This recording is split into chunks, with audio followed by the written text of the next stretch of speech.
નમસ્કાર દર્શક મિત્રો, આજના નવા વિડીયોમાં આપનું સ્વાગત છે. મિત્રો, આજે આપણે જવાના છીએ અમદાવાદના ગીતા મંદિર બસ સ્ટેન્ડની મુલાકાતે. જો મિત્રો તમે ગુજરાતના કોઈ પણ ખૂણેથી અમદાવાદ આવો છો તો તમારે સૌપ્રથમ અમદાવાદના ગીતા મંદિર બસ સ્ટેન્ડે આવવું પડે છે. ત્યાંથી તમે અમદાવાદના કોઈ પણ ખૂણામાં જઈ શકો છો. આજે તો અમદાવાદના બસ સ્ટેન્ડની આપણે આજે મુલાકાત લેવાના છે, તો વિડીયોમાં છેલ્લે સુધી જોડાયેલા રહેજો.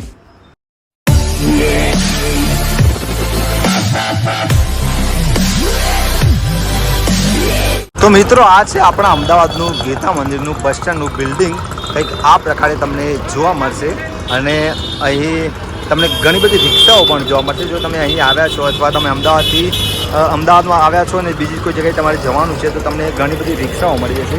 તમે સામે જોઈ શકો રિક્ષાઓની લાઇન છે.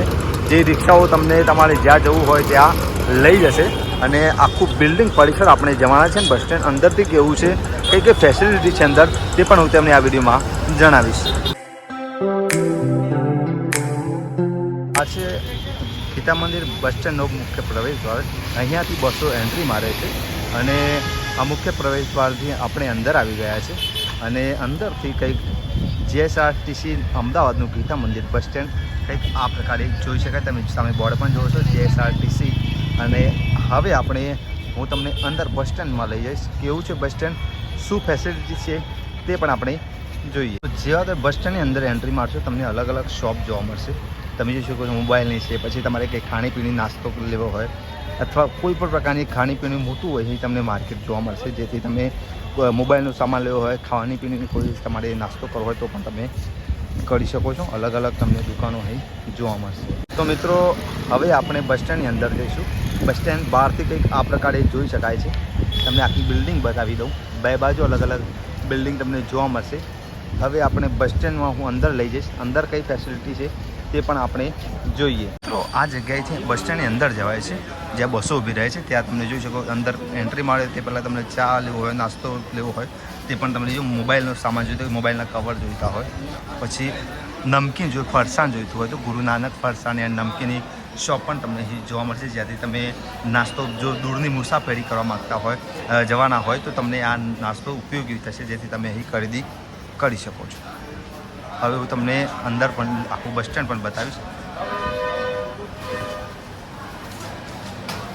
જો અહીં ચા પણ મળે છે. તમે ચાની ચુસ્કી મારીને પછી મુસાફરી શરૂ કરી શકો છો.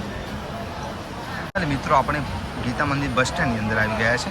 બસ સ્ટેન્ડ કંઈક અંદરથી આ પ્રકારે છે. અલગ અલગ પ્લેટફોર્મ છે જ્યાં બસો ઊભી રહે છે અને અંદરથી કંઈક આ પ્રકારે જોઈ શકાય છે. તમે જોઈ શકો બસો ઊભી છે.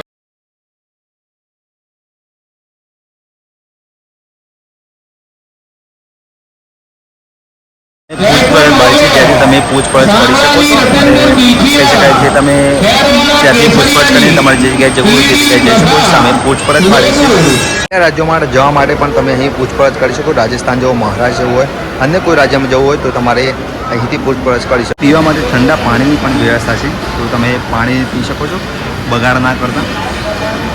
અને અહીં ચૂકશો છો 100 રૂપિયા દંડ પણ તમને થઈ શકે છે.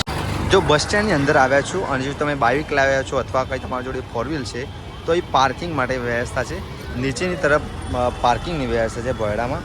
ત્યાં બાઇકના 20 રૂપિયા જેવો ચાર્જ છે પાર્કિંગનો અને તમે ફોર વ્હીલ પણ પાર્કિંગ કરી શકો છો. અને પાર્કિંગની એક અલગ વ્યવસ્થા પણ તમને અહીં જોવા મળશે. બસ સ્ટેન્ડની બહાર તમે નાસ્તો કરી શકો તે માટે અલગ અલગ ભોજનાલય છે અને નાસ્તાની દુકાનો આવી છે, જ્યાંથી તમે નાસ્તો પણ કરી શકો છો. અને તમારે જો કોઈ બેકરીનો સામાન લેવો હોય, કોઈ બિસ્કિટ લેવા હોય, કોઈ નાસ્તો લેવો હોય તો પણ તમે લઈ શકો. તેવું પણ ત્યાં બસ સ્ટેન્ડની બહારથી પણ અલગ અલગ શોપ તમને અહીં જોવા મળશે. ને બિલ્ડિંગ કંઈક બસ સ્ટેન્ડની કંઈક આ પ્રકારે લાગે છે, તમે જોઈ શકો છો.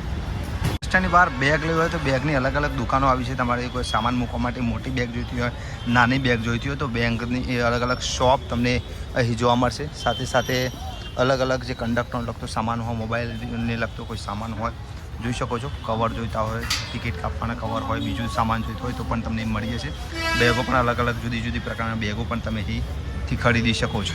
આ સાથે મોબાઈલના કવર જોઈતા હોય, તે મોબાઈલને લગતો કોઈ સામાન જોઈતો હોય તો પણ તમને અહીં મળી રહેશે. તમારે હેન્ડ સ્પ્રે જોઈતા હોય, પાવર બેંક જોઈતી હોય, ઇયરબડ જોઈતા હોય, પછી નવો ફોન જોઈતો હોય અથવા સ્પીકર જોઈતા હોય, તમામ વસ્તુ તમને અહીં મળી જશે. તો બસ સ્ટેન્ડની બહાર અલગ અલગ તમને શોપો પણ જોવા મળશે અને તમે અહીં પકોડીનો પણ આનંદ લઈ શકો છો. પકોડીની પણ તમને અહીં શોપ છે. ચા મળી જશે સરસ મજાની.